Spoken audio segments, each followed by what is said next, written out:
Hello, it is Tuesday, August the 15th. I hope everyone is doing well. I'm Amanda Decker if we haven't met, and I hope to meet you soon. I will tell you today I'm a little on the tired side. I've lost a little bit of sleep the last couple days getting ready for event planning or the event that's coming. If you have not heard, August 26th, Low Carb for Better Health. It's going to be a huge event. We've got over 300 people signed up for this event. All in-person tickets are sold out, so those options are not there, but you still can get a virtual ticket. And the cool thing about a virtual ticket is you can watch it anytime. So even if you are busy, you're otherwise occupied on the 26th of this month, get a virtual ticket. You can go back and watch it, watch a little bit here, watch a little bit there. And then next year, plan to see us in person because it's an amazing event. I have so much fun doing it, but it does make me lose a little bit of sleep around this time. All right, so let's get into our talk for today. Today, I want to bring a study to your attention. It's not really a study, it's more of a paper, and I'll explain that in a minute. But this study was published on April 21st of this year, 2023, in the magazine Nutrition and Diabetes, which is a well-known publication.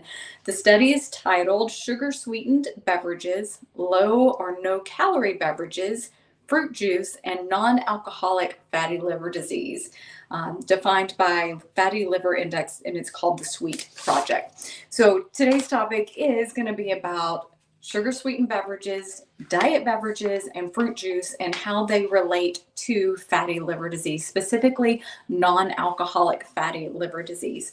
So to give a little bit of background about fatty liver disease, worldwide, this affects about 25% of the global population. Now, here in the US, it affects way more than that. And that's because the risk factors, the things that we know cause and lead to fatty liver disease, are much higher in the US. And those are things like a sedentary lifestyle.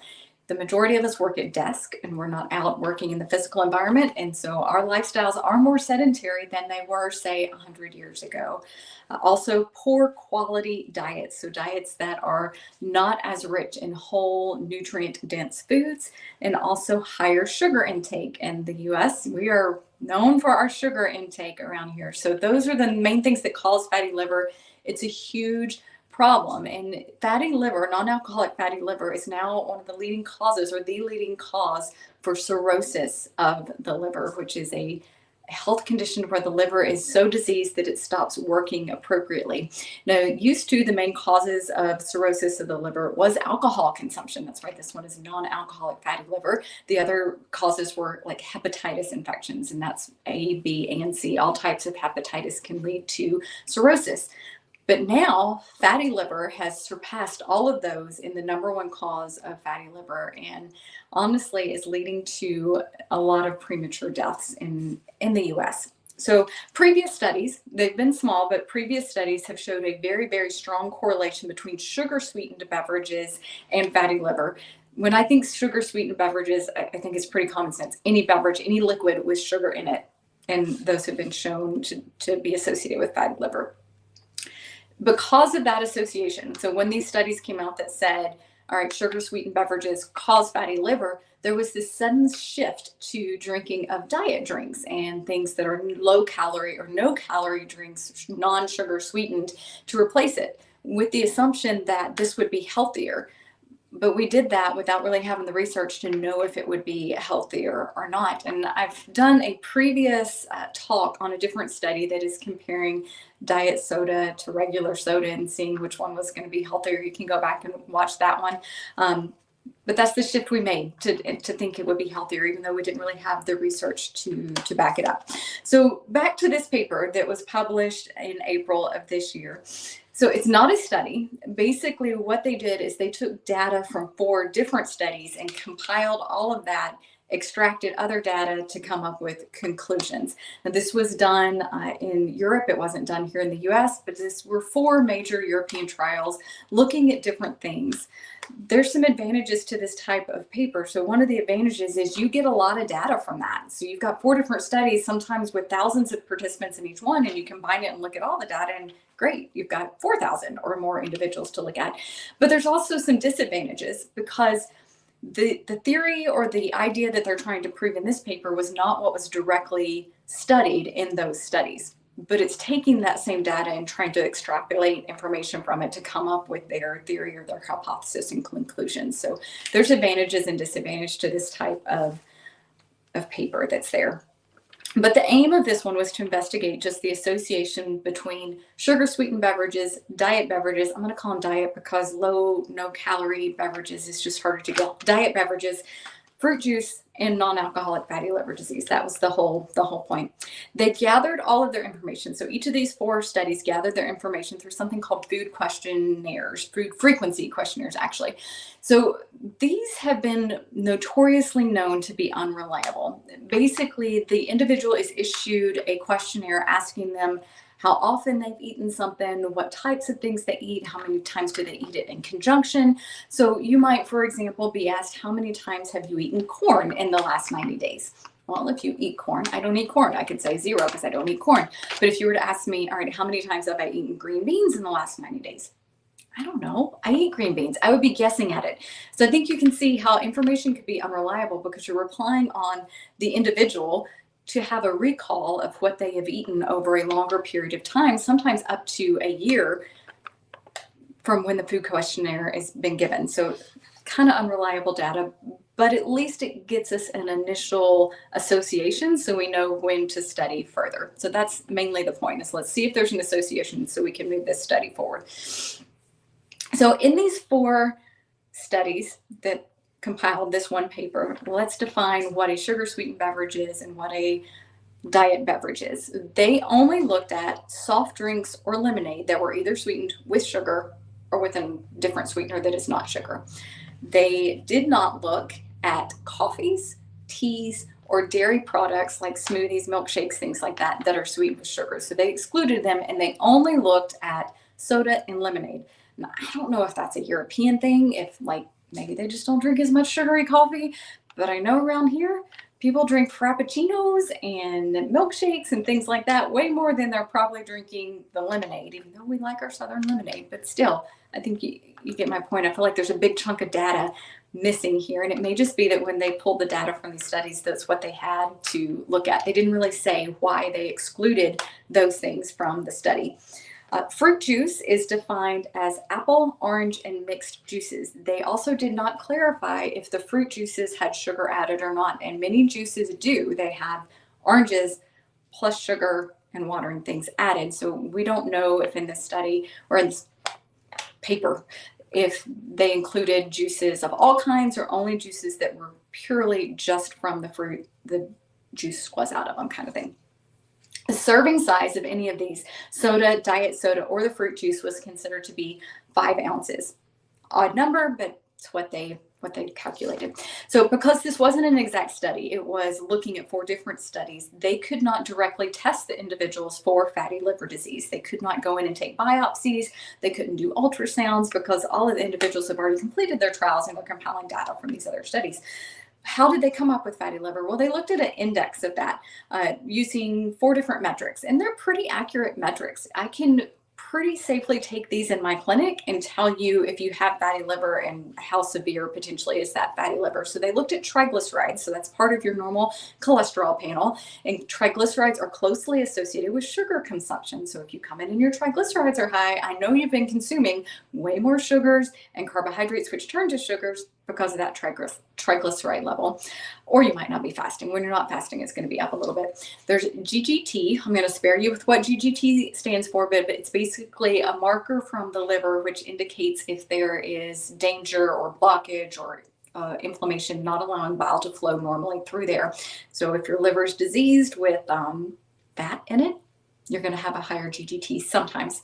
They also looked at body mass index, and the last one was waist circumference. And honestly, between the triglycerides and the waist circumference, you can pretty closely tell if there's fatty liver going on. Those 2 are pretty high markers with fatty liver.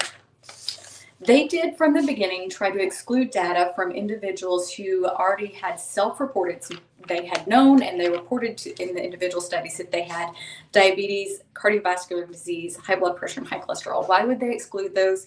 Mainly they want to make sure that the population that they're looking at is kind of all the same. And if they know that people are already diseased, then it might throw off the data to see if there is a strong association with the types of foods they eat, since those people are already sick. Um, in the results, if you look at everyone that they studied and they looked at and compiled, most of the people that they looked at were of middle age, and I think it was between ages like 44 and 64, so kind of that kind of range there. They had slightly more women than they did men. It wasn't a grand total, but it leaned a little heavier towards women.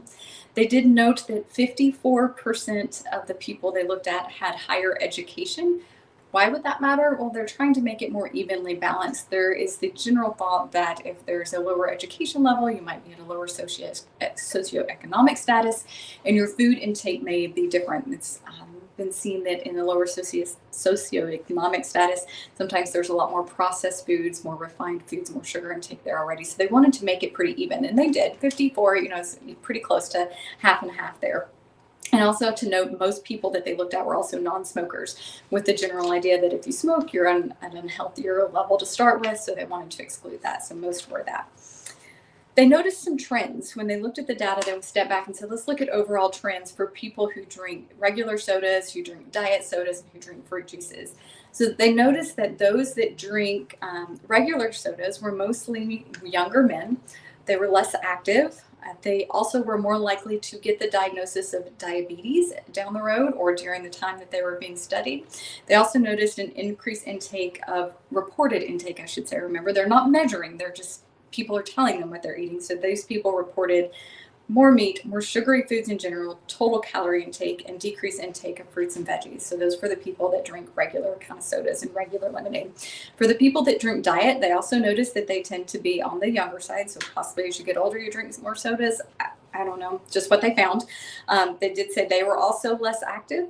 They were also more likely to get the diagnosis of diabetes, high blood pressure, high cholesterol, and have a body mass index above 25, which when you get above 25, you are considered in the overweight category.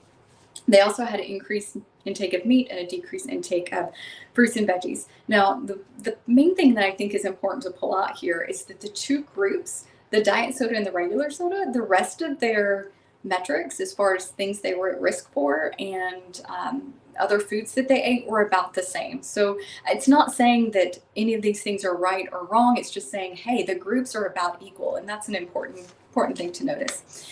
Oddly enough, they did decide that, or did see that people who drank fruit juice had a lower BMI. Once again, we don't know what the fruit juice looks like, but they noticed they had a lower BMI. But they also consumed more sugar. They seemed to have an increased intake of sugar. So it wasn't like they were replacing their sugar with fruit juice. They also tend to eat more sugar. They made no mention of their veggie intake or their meat intake with fruit juice. Just said they ate more sugar. All right, so when you look at the data from all four of these studies, they had a positive association between sugar-sweetened beverages and diet beverages and fatty liver.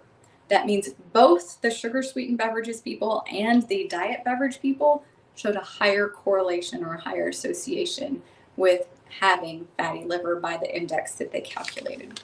They pointed out that one of the four studies, it goes by Lifeline was the name of it, it had a positive association with the diet beverages and fatty liver disease, especially when you had greater than one drink of them a day, so more than 5 ounces of them in a day. So that was actually, I said, yes, a positive association with the diet beverages and fatty liver if you had more than one of those drinks in a day. With the fruit juice side of things, they actually saw that when you consumed 2 or less servings, but not no servings, you had an inverse relationship. So you had less fatty liver with that. So less than 2, but more than 0 had an inverse relationship with the fatty liver disease. They felt that the sugar-sweetened beverages, the regular drinks, the regular sodas, were consistent with the other studies that were already out there that, yes, we know there's a correlation. It is strong. It is positive. And that's because those things naturally have, not naturally because they're not natural products, but they have fructose, which increases something called hepatic de novo lipogenesis. I got it out without stumbling. Aren't you proud of me, guys? Basically, it's where the liver starts to produce more fat in response to the things that you have eaten. It also noted that these individuals have higher insulin resistance. And we all know, if you come to my clinic, that insulin's not a good thing when when you're trying to lose weight. And also, insulin is not a good thing when you're resistant to it, because then you make more of it and then you gain more weight and you become on that hamster wheel type thing. So this paper backs up exactly what other studies said as far as sugar sweetened beverages. But remember, it also showed the same correlation between diet beverages and fatty liver. It was still high. There was still that association that's there. And, theoretically, we started, as soon as we heard that sugar sweetened beverages, the world started moving to more diet beverages just to avoid this. And that's not seeming to pan out. They even mentioned another study called the Framingham Heart Study, which is a very good study. And it showed that there was a 48% increase of non-alcoholic fatty liver disease with those that consume diet beverages. The funny thing is, in that study, though, when they looked at the BMI, that correlation went away. So someone who had a low body mass index and was drinking diet soda did not have the same risk for fatty liver as someone who had an elevated BMI or higher amount of obesity and was drinking diet beverages. And I think that's a very important thing to note. And I'll bring me to my conclusions down here in a minute. So the authors here admit their data is limited. They admit that more work needs to be done.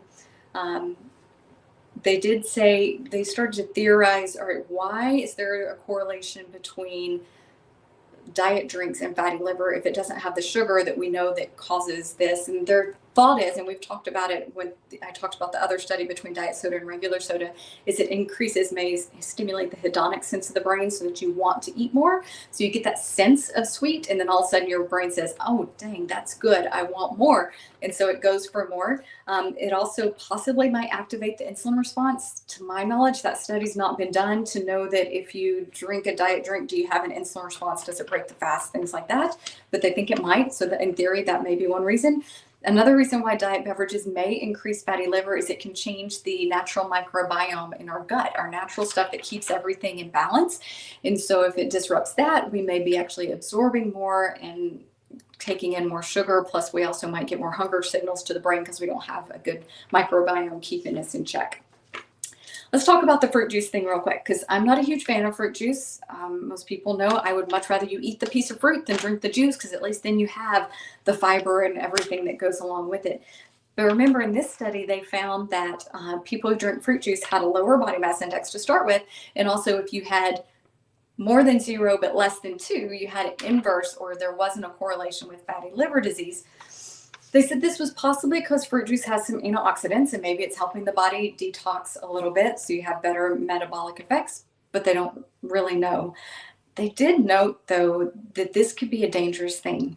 And they didn't really speak to what happened after you drank 2 servings, which would be 10 ounces basically of a juice a day, which is not a lot when you're pouring yourself a big glass of orange juice. Because remember, fructose is the sugar from fruit. And that's the reason why we think sugar sweetened beverages potentially cause fatty liver. So why would fruit juice not do that if you're consuming it in a certain amount? So they're saying if you get it a higher quantity, it may be counterproductive as far as weight loss, but also in specifically fatty liver disease. And that may be the truth, that, the dose may be in the poison. You may have a little bit, or the poison may be in the dose, however that goes. But, say you have 4 ounces of fruit juice in a day, it may not be a big deal, but you do a big 10-ounce glass or more, okay, then we might be tipping in and burning. In my experience, and if you remember, they said earlier in the study that it was interesting that people that drank fruit juice also consumed more sugary foods. I think the fruit juice, and this is just me speaking, this has nothing to do with the study, but I think the fruit juice stimulates that hedonic center of the brain, makes you crave, makes you want sugar more, so you're more tempted to eat more sugary things. So there's my 2 cents. So basically, their conclusion is we need more specific, longer studies to look at this. But there does not seem to be a protective effect or an association for an inverse relationship between diet drinks and fatty liver. Those that drink sugar drinks and those that drink diet drinks seem to have the same risk for fatty liver, unless you account for that BMI thing. So what's my takeaway? And here's what I think. If your body's already in a non-healthy place, you're already overweight, you're dealing with some metabolic complications, the fatty liver's likely already set in. And when fatty liver is set in, it's going to take more than just changing from regular soda to diet soda to change that, to get rid of it. So honestly, I think the people, what I see in my little head, once again, it's just me interpreting the data, is the people who were drinking diet sodas probably didn't always drink diet sodas. Remember, they're middle aged. They probably had sodas and other sugary things and things beforehand. The fatty liver was already going. They switched to diet soda, but the damage is already done. And we got to do more than just switch to diet soda to get rid of the fatty liver. So I don't know that diet sodas cause fatty liver. They may. The research needs to be done. We need to know if the things that we're thinking are healthier for us are not really healthier for us. And we may need to take a step back and remove things from our diet that are not very natural, or very much reduce them, so that we wait until we have the data to tell us. Now, I do tell people all the time here in clinic, if you are going to have a soda, at least go with the diet. We're maybe at least slowing the damage. We're slowing the roll. But I honestly can't stand here and tell you that it's safe. I can't tell you that it's good for you. Now, I used to be that diet soda drinker. I had at least one a day. I might have one on occasion now, but it is really a rare occasion. Less than once a month am I going to have a diet soda. I just don't want them anymore. And as I cut sugar and more things out of my diet, I realized I didn't need that sweet taste as much as I once did. And I hope you find the same thing for yourself, because we are always, always going to be healthier drinking water and black coffee and unsweet tea and herbal teas, things that are completely non-sweetened, no artificial sweeteners. We are always going to be healthier there. And, my take on the fruit juice is, if you can get away, I guess, with a couple ounces a day and you have a normal BMI to start with, okay. But if you already have an elevated waist circumference and elevated body mass index, fruit juice is not going to be your friend. It's going to encourage the fatty liver just as much as the sugar sweetened beverages, because it is just the sugar out of the fruit. So drink your water, throw a little bitty squeeze of lemon in there or lime in there if you want. I've done other talks on sweeteners, so you can go back and look at those.